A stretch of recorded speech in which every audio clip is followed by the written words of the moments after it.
ነው ያለችው። ይሄ በቃ ይዘገንናል። ሀገራችን ላይ ሰምቶ የማይታወቅ ጉር ነው። በየቦታው የእንጀራ አባት እንዲደፍሩ የእንጀራ ምናምን የሚባለው ነገር ጆሯችን ውስጥ ይገባል። እንኳን አግብተን ሳናገባ በጣም ይሰቀጥጠናል። ማለት እንዴ ለምን አይቀርም ሁሉ ታያለሽ። እና ይህን እንደዚህ አይነት ነገሮችን እየሰማን ሁለተኛ ሰው ወደ ህይወታችን ስናመጣ ልጆቻችንን ምን ያክል አምነን በምን አይነት ሁኔታ የምናስኬደው? አሁን ለእኔ በጣም ከባድ ነው የሚሆንብኝ። ማለት አድርገውና ልጆቼ እዚህ ጋር ተቀምጠው ቤት ውስጥ የሆነ ሞት ወይም የሆነ እኔን ግድ የሚያስወጣኝ ነገር ከቤት ቢኖር ቤት ሁሉ ጥዬ ላልሄድ ይችላለሁ። ለምን በቃ የምንሰማው ነገር ነው። ከሆነ በኋላ ክስ ድረሱልኝ ምናምን አይደለም። በቃ ልጆቼን የምጠብቃቸው እኔ ነኝ፣ ዘበኛቸው እኔ ነኝ። በቃ ምንም ነገር እንትን አይሆንም። ያ ነገር ደግሞ ያን ያረግሽ ቀን እርግጠኛ ነኝ ባልሽ ፈቶሽ ነው የሚሄደው። ለምን እሱም አባት ነው፣ ሊታመን የሚገባው አባት ነው። እንዴት ልጆቿ እንዴት የማታምነኝ ባሏ ቤት ውስጥ እየኖርኩኝ እንዴት ብሎ ሌላ ታሪክ ነው የሚፈጥረው። እንደዛ የጠረጠርሽ ቀን ጥሎሽ ሊሄድ ይችላል። እና በምን አይነት ሁኔታ ነው አሁን ልባችንን በቃ ሙሉ የምናደርገው እምነት የሚኖረን? ጊዜያችንን በጣም የሚያስፈራራ ሆነ በብዙ አይነት መንገድ። አሚናዬ ትዳር ሲፈርስ ስታይ በንብረት ባሎቻችን አምነናቸው ኖረን ልክ ፍቺ ሲፈጸም ብዙ ታሪክ እያየ ነው። እኛ ቤት እንኳን እዚህ ቤት የምንሰማው ጉድ ራሱ ከትዳር አጋር ጋር ምን አይነት ቁርኝነት እንዲኖረን ያደርገናል። በንብረት ብቻ ንብረት አምነሽ ኑረሽ መጨረሻ ላይ በእናት በስም አድርጎ ሜዳ ላይ ሲጥሉ የምናየው። ሴቶችም ብዙ አይነት ተአምር ታያለሽ፣ ብዙ አይነት ነገር ታያለሽ። እና እንዴት ነው ነገሮችን ማስኬድ የምንችለው? ማለት ስሱ አንሆንም ወይ? ያው ማቀው ህይወቴ ነው የማለት ወይም በልጆቼ አትምጣ በቃ ይሄ አብሮ ማስኬዱን ነገር እስኪ ዘርዘር አድርገሽ በተለይ ለሲንግል ማሞች ልጆቻቸውን ይዘው እንዴት አይነት ህይወት ነው የሚመሩት? እንዴት አድርገው ነው የተስተካከለ ህይወት የሚኖሩት? አዎ ፈጣሪ ያለ ፈጣሪ ይዘን ነው የሆነ ነገር ውስጥ የምንገባው። ግን እኔ አሁን ለምሳሌ ትንሽ እንኳን የሆነ ሰዓት አሪፍ ሀሳብ አሁን እንደዚህ ስንወያይ ስለማግባት አስቤ ከሆነ አንድ እህታችን መጣ አለች። አሁን ሰሞኑን የመጣች እህታችን ልጄን አባቱ ሊደፍረው ምናምን ብላ ከኋላው እንዲያርጎ እንደዚህ ምናምን ብላ ያወራችን ይዞበት በሄደ ቦታ ምናምን ብቻ የምንሰማው ነገር አይደለም። ከሌላ ሰው ጋር ሶስተኛ ሰው ቤታችን ለማምጣት በጣም የሚከብድ ጊዜ ነው ያለው። እና ሌላው ነገር ራሱ በልጦብን ይሄ ትዳሩን መሰብሰቡን በቃ ትዳር ውስጥ ያለውን ነገር ልጅ መውለዱ ምናምን በልጦብን እንኳን ብንገባ እዛ ውስጥ ከገባን በኋላ አሁን ላይ ያለን ስሜት አይመጣም ወይ? ትዳራችንን አይረብሽብንም ወይ? ይሄን ነገር እንዴት ታያለሽ? እንደገና ደግሞ ልጆቻችንን ምን ያክል ቅርብ ብናደርጋቸው ነው ከእንደዚህ አይነት ጥቃት ልንጠብቃቸው የምንችለው? ለምሳሌ እኔ የቤት ውስጥ እንዳልኩሽ ሁለተኛ አባታቸው ቢኖር ልምምር ነው የሚያደርጉት ህፃኖች ላይ ብዙ ጊዜ አብዛኛውን አሁን ላይ በየትምህርት ቤቱ መምህራኖች በየቦታው ብዙ አይነት ነገሮች እየተፈጠሩ ነው። ልጆቻችን ላይ የምንሰማው ታሪክ አለ፣ ትክክለኛ የሆነ ታሪክ። እና ልጆቻችንን ምን ያክል ግልጽ ብናደርጋቸው ነው ዛሬ ባባ እንደዚህ ብለው ሊነግሩን የሚችሉት? ደፍረው በምን አይነት ሁኔታ ነው በእንደዚህ አይነት ህይወት ውስጥ የሚኖሩት ሰው ልጁን እንዴት ነው መጠበቅ የሚችለው? ማለት እኛ ሀገር ላይ ከሆነ በኋላ ማውራት ቀላል ነው። የሆነች ልጅ እኮ ተደፍራ እዚህ ጋር ምናምን ቀርመን ግን ሀሳቡ እንዲህ ስንወያይበት በጣም ይዘገንንናል፣ ይከብደናል። እንደዛ የሚሆን ነገር የለም ምናምን ሊሰማን ይችላል። ግን እየሆነ ያለ ነገር ነው፣ ምድር ላይ እየሆነ ያለ ነገር ነው። እና ቅድመ ጥንቃቄ እንዴት ነው የምንወስደው? ምን ትያለሽ? ከለን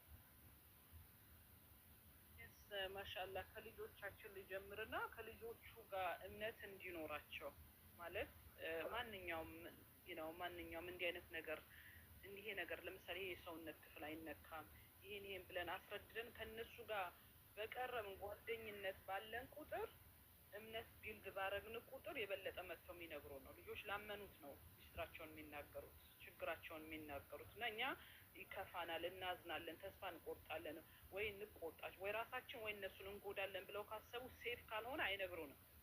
ስለዚህ በተቻለን አቅም ዲሲፕሊን ባለው መንገድ ልጆቻችንን ማቅረብ መቻል አለብን።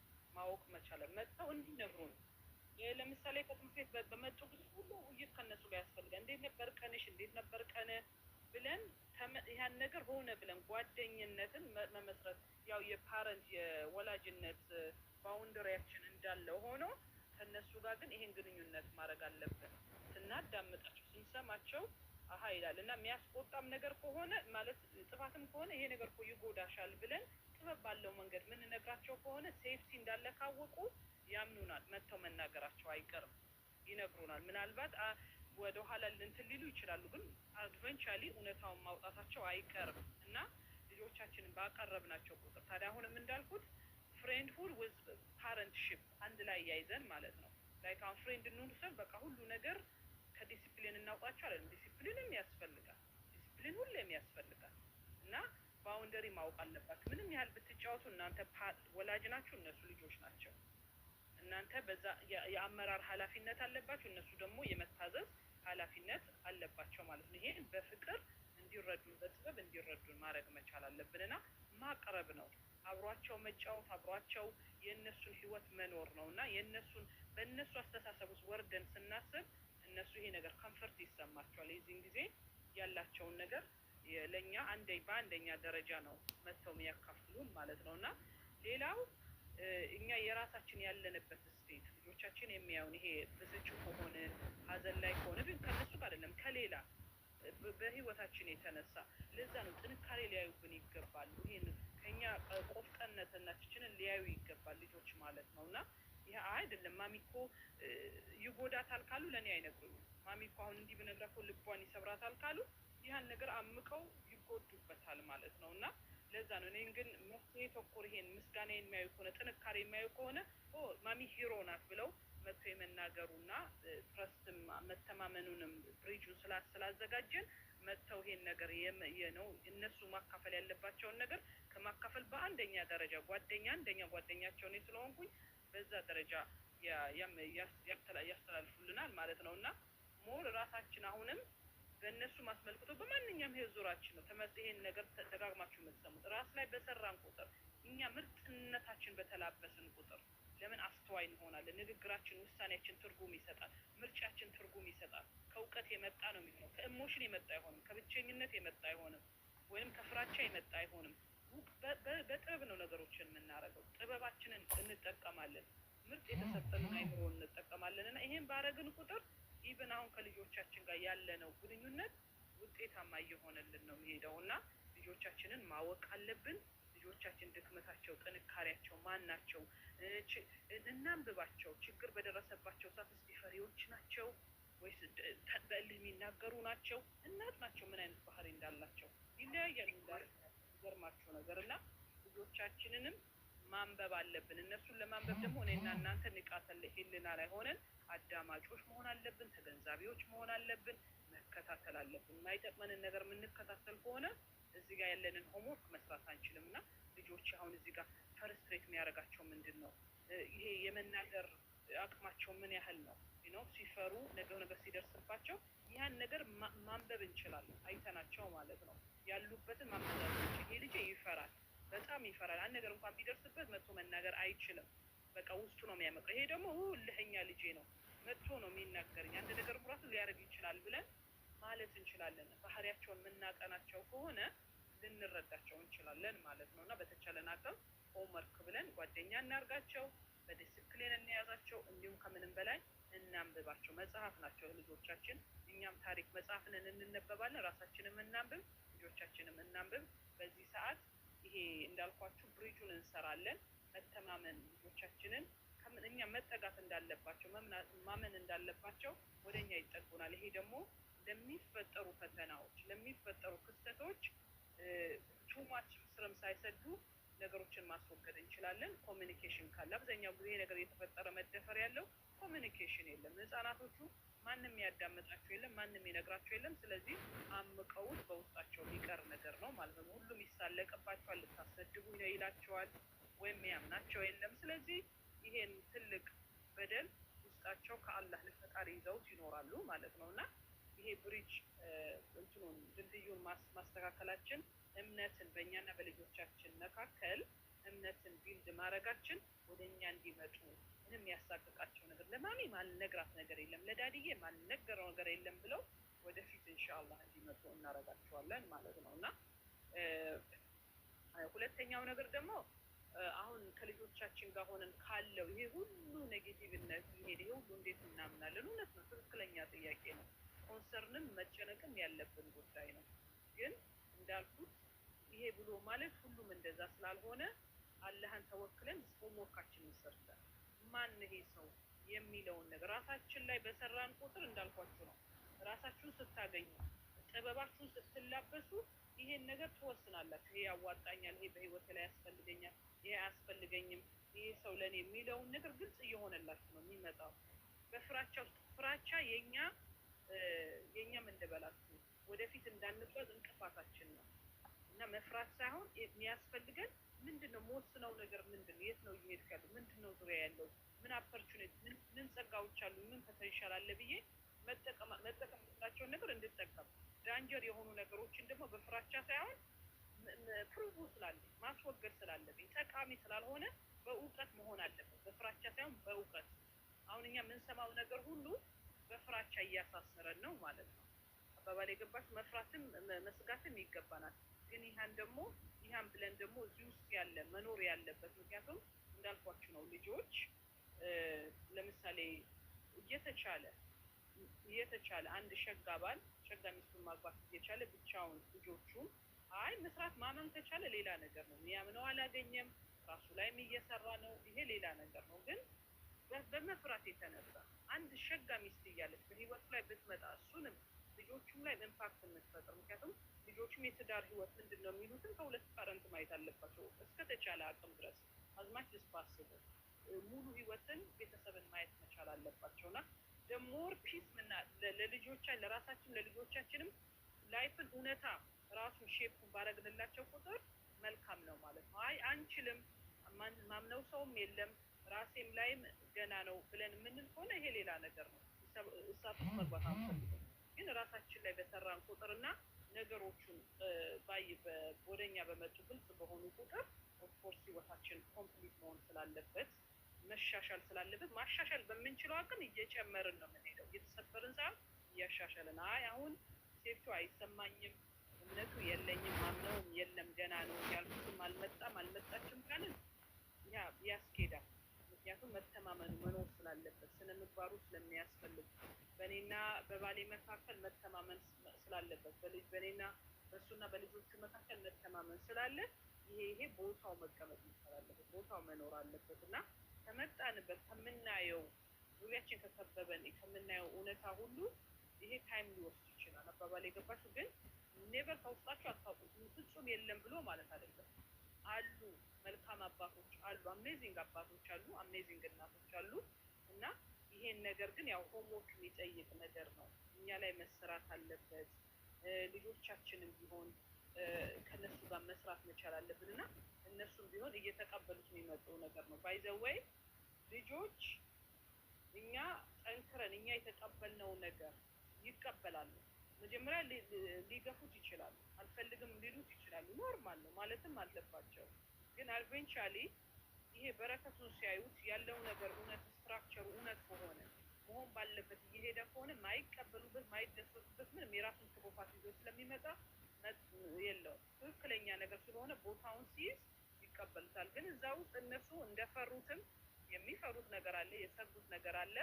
እዛ ውስጥ ስጋት የፈሩት ስጋት በደል ካለበት እንዳልኳችሁ ሀቃቸው መብታቸው ማይጠበቅ ከሆነ ባላንስ ከሌለ እናታቸው ለእነሱ እና በባሏ መካከል ባላንስ ማድረግ ማችል ከሆነ አባትየው በሚስትና በልጆቹ ይሄ ነገር የሚዘበራረቅ ከሆነ ኦፍኮርስ ልጆቹ ድሮም የሰጉት ለዚህ ነበር አይቀበሉትም ማለት ነው። ግን ይህ ራሱን ችሎ ራሱን ትሩፋት ሆኖ ጥቅም ሆኖ የራሱን ጸጋ ይዞ የሚመጣ ከሆነ ልጆቹ መጀመሪያ አይቀበሉትም። ከተወሰነ ጊዜ በኋላ ግን መቀበላቸው ግድ ነው የሚሆነው። ለምን ላይፋቸው እነሱም ላይፋቸው ሙሉ እንዲሆን ነው የሚፈልጉት።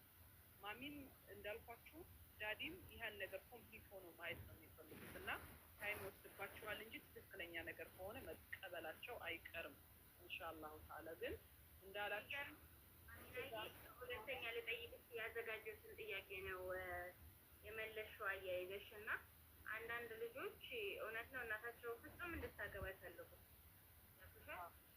ምክንያቱም ከዛኛው ያዩት ህይወት መጥፎ ሆኖ ከራሳቸው ከአባታቸው ራሱ ነው ያላቸው አመለካከት ታውቂያለሽ አይደለም? ህፃናትን ለሆነ ነገር አመለካከት ይዘው ነው የሚያርጉት ከ4 ከ5 ዓመት ጀምሮ እና እኔ አሁን ልጄ የመጀመሪያ ከዛሬ 2 ዓመት በፊት በጣም ልጅ ስለመሰለኝ በቃ እሺ ልጅ ከፈለግሽ አገባለሁ ስላት ከዛች በኋላ ልጅ የሚባለውን ጥያቄ አንስታብኝ አታውቅም። የእውነቴን ነው የምልሽ። በጣም በቃ ሰውም ጋር ልጅ ላይ ስንሄድ ማሚዬ አንቺ መች ነው የምትወጂው? ስንሰግድም ማሚዬ እኔ እኮ ዱአ አደረኩልሽ ዱአ አድርጊና ከትምህርት ቤት ስመጣ ጠብቄ ትለኛለች። አታውቅማ ተገብቶ እንደሚወለድ። ከዚያ የሆነ ሰዓት ቁጭ አድርጌ ሁለቱንም ልጅ ከፈለጋችሁ እኔ ማግባት አለብኝ አግብቼ ነው የምወልድላችሁ ስላቸው በፍጹም አልፈልግም ማለት እስካሁን ልጅ ብለኝ አታውቅም። ለምን በሰዓቱ የሰጠችኝ መልስ አይ በቃ እንደ ባባ ቢያገባብሽ ምታገቢ አልፈልግም። ያ ማለት አመለካከቷ ለወንድ ልጅ አላት ጭምር ለራሷም ህይወት ያሰጋኛል ነው የሚሉ በቅርብም ጠይቄው አውቃለሁኝ። ገባሽ? በእነሱ ምክንያት አድርጌ ራሱ ጠይቂያቸዋለሁ። ማለት ልጅ አትፈልጉም ምናምን እላቸዋለሁ እና አንፈልግም ነው የሚሉት እና ትዳርም አይፈልጉም ከስበም አይፈልጉም። ልክ ሰዎች እንደሚሉት እጅግ በጣም ናፍቄ ነው የማሳድጋቸው። እኔ ነኝ እንጂ እነሱ ምንም ነገር አይተው አያውቁም ማለት ትችላለች። ሁሉ ነገራቸውን ተጠብቆ ነው እና የዛን ጥሩ ነገር አያውቁትም። ገብቶሻል አይደል? እንደውም ከነበረው ህይወት አሁን እዚህ ጋር ሰላማዊ ታውቂያለሽ፣ ቅድም የተናገርኩት ነገር አለ። ከመጥፎ ሲኦል የሆነ ህይወት ልጅን ከማሳደግ ከተሽን በሰላም ማሳደግ አንድ ነገር ነው። የአባት ፍቅር ያጣሉን ከሚባለው እዛ ሰላማዊ ህይወት ውስጥ ያለውን የአባት ፍቅር ነው። ገብቶሻል አይደለ? ያን ነገር ስለሆነ የሚያዩት ከዛ ወተን ያለንን ፍቅር ያለንን ምናምን ስለሆነ የሚያዩት ይሄኛውን ነገር በጣም አብዝተው ስለወሰዱት ፍጹም ስለ ትዳር እንዲነሳባቸው አይፈልጉም። ላግባ አሁን እኛ ስብሰባ አለን በየጊዜው ነው ቁጭ ብለን እናወራለን በስነ ስርዓት። በዛን ሰዓት ሳነሳባቸው ኖ ብለው የምንነሳው በቃ ያለ ነው ሁልጊዜም እና የብዙ እናቶችም ተመሳሳይ ልጆች ይኖራቸዋል ብዬ ገምታለሁ። አንዳንድ እናቶች በቃ ነው አንፈልግም ምናምን ይኖራሉ ልጆቻቸውና እሱንስ በምን አይነት መንገድ ነው ልጆች እንዲቀበሉ ምን የምታደርጊው? ማለት ይሄ ካገባች በኋላ ምናምን የሚባለውን ነገር አሁን አልስማማበትም። የእውነት ለመናገር ልጆቼ ቅር እያሉት እዛ ልሞሸር አልችልም። አሚናዬ ልጆቼ ደብሯቸው ልጆቼ ከፍቷቸው የለፋሁባቸው ልጆቼ መጀመሪያ እኔ የምኖረው ለልጆቼ ነው። ለምን ብዙን እድሜ ኑሬላቸዋለሁ። ከዚህ በኋላ ደግሞ ትንሽ ነገር ነው እና የቀሯቸው አሳድጌ ነገራቸው እንዲበላሽ አልፈልግም። ደብሯቸው የሚመጡበት ቤት እንዲኖራቸው አልፈልግም። ለአንድ ቀንም ቢሆን ደስ ብሎኝ እነሱ እንዲከፋቸው አልፈልግም እና ነገሩ ከመሆኑ በፊት እዛ ጋር ጥሩ አባት ነው ምናምን የሚያሳያቸው ካደረኩ በኋላ ነው። ግን ሳደርግ እኔ አሁን ከማንም በላይ ልጆች እንዲፈቅዱ እፈልጋለሁ እንደኔ እንደ አንድ እናት እና እሱን እንዴት ነው ልጆቻችን እዚህ ውስጥ ትልቅ ትምህርት ነው የምንወስደው። አንደኛ ልጆቹ እዚህ ጋር ከመድረሳቸው በፊት እዛ በትዳር ውስጥ እያለን ልጆች በእናትና በአባት መካከል የሚያዩትን ነገር አባት ትልቅ ሚና መጫወት ይችላል። ትልቅ ቢግ ዲል እንዳያረጉት። አይ አይደለም ለእናታችሁ ዱዓት አርጉ፣ የእናት ሀቅ የእናት ሀቅ ነው፣ አሁን እሷ እኮ መጥፎ ስለሆነች አይደለም እያለ መሸርሸር ይችላል። ለምን ነገ ሚስት ብሎ ማለት ሁሉም ሴት የተረገመች ናት ብለው ህይወታቸው እንዳይመሰቃቀል ትልቅ ፓራዳይም ሽፍት ማድረግ ጀግና አባት ይችላል። እንደዛውም ጀግና እናት ይሄን ማድረግ ትችላለች። አባት እያየች አባቶች እያረጉ እያለች ነው አይደለም እኮ አባት አንደኛ የአባታቸው ሀቅ ሲል የአባት ሀቅ ነው፣ ግን ይህ መጥፎ ስለሆነ አይደለም። አሁን የሆነ በስራ ቢዚ ሆኖ እያለች በምትችለው አቅም ይሄን ነገር ህይወታቸው ላይ ፕራይስ እንዳያስከፍላቸው ላቋርጥሽ በጣም ይቅርታና ልጆች በጣም ተግባራዊ ያሉ የእውነት ነው አታሸንፊያቸው። እኔ በራሴ ልጆች ነው የምነግርሽ ማለት ስለ ራሴ ልጆች አሁን ባለፈው ስለዚህ ስለ መድፈር ምናምን አውርተን ነበርና በጣም እንትን ብዬ በመነገታው ስብሰባ አልኳቸውና መኝታ ቤት ዘግቼ እኔ ምናችሁ ነኝ አልኩኝ። እኔ የፈለኩት በጣም ጓደኛ እንዲያደርጉ ስለፈለኩ ነው። አሚናዬ በጣም ማለት ይሄ ጓደኛ ነሽ እንዲሉ ይፈልጋለሁ። ብዙ ጊዜ ትምህርት ቤት እንዳልሽው በቃ የሆነ ነገራቸው እንዲነግሩኝ። በተለይ ሴት ነሽ ስታሳድጊ ብዙ ነገር ብዙ ጥቃት አለው። እንኳን በልጆች ባንቺም ለምሳሌ አባት ሲኖር ውጭ ላይ አለ ትፈራለች፣ ትከበራለች ምናምን እና ያን ነገር ስለማደርግ እኔ ምናችሁ ነኝ ስላቸው መጀመሪያ ልጅ ያለኝ አባቴ እናቴ በጣም ደነገጡ። እኔ አባቴ አይደለሁም አባቴ በቅርብ እያለ በጣም ያስደነግጣል እንደዚህ አይነት ነገር። አንደኛ ሀራም ነው ማለት ሀራም ነው። በቃ አባት አለ። እኛ አንድ ከተማ ላይ በጣም ጠባብ ከተማ ላይ የምንኖር ሰዎች ነን። አሚናዬ ለኢድ አልደወለላቸውም ብለሽ ታምኛለሽ? እና የሆነ ልክ እንደዛ ስለመለሰልኝ መልስ 11 አመት እኔ የማውቀው ልጅ አለ ማለት ህፃን ሆኖ የሚመልስልኝ መልስ ነው የምጠብቀው። ግን የአንድ አመት እንትን ራሱ ለውጥ አለው እና የት የማውቀው አባቴ ነው ያለ። የምሬን ነው ምን አድርጎልኝ ያውቃል? ንገሪኝ። ስራት ይዞ እንደዚህ ነው ያለቀሰው ስናገረው ማለት ነው። በጣም አለቀሰ ማለት ያንተ እኮ እንደዚህ ነው፣ እሱ እኮ ምክንያት አለው፣ በዚህ ነው በዚህ አይሰሙሽም። በቃ የሚሆንላቸውን ነገር በደንብ ተግባር ያያሉ። አንዳንዴ እንደዚህ ስናወራው ቀላል ነው አሚናዬ፣ ስንኖረው ግን እጅግ በጣም የሚከብዱ ነገሮች አሉ። እኔ የልጄን ስሜት አልወደውም፣ በጣም ነው የምጠላው። ለምን እንደው ታውቂያለሽ? ሙሉ እንዲሆን ነው የምደክመው እኔ። ግን ያልሞላሁለት ነገር እንዳለ ደግሞ ሲሰማኝ በጣም ይከፋኛል። እንዴት አንተ እንዴት አባትን አትወደውም ስለው አልጠላውም፣ አልወደውም፣ ምንም ስሜት የለኝም ነው የሚልሽ። በቃ ምንም ስሜት የለኝም። እና ምን ልልሽ ፈልጌ ነው፣ አንዳንድ ጊዜ አባቶች መሆን ያለባቸውን ይሆኑ በቃ ማለት ይሄ መጥፎ ስለተነገረ ብቻ ለማባቱን የሚጠላው ስለማያውቀው ነው። ጥሩ ነገር እውነት ነው፣ ሀቅ ነው። ኢምፓክት አለው ነው የምልሽ እንጂ የራሱ የሆነ እርዳታ አለው፣ ሰፖርት አለው ነው የምልሽ እንጂ አይቀርም። እነሱ የሚያዩትን ነገር ነው በልባቸው የሚያሳድርባቸው። ግን ይህ ነገር ተደጋግሞ ከእናት ወይ ከአባት ሲሰሙት የሆነ ሊሚቴሽን ያደርጋሉ። የሆነ እንደው አላህም ያዝናል። ኤፈርትሽን የምትዘሪው ዘር ነው እና መብቀሉ አይቀርም ማለት ነው። ያንቺ ኤፈርት እዛ ጋር ልጆችሽ ነገ አባት እንዳያጡ ወይንም ደግሞ አሁን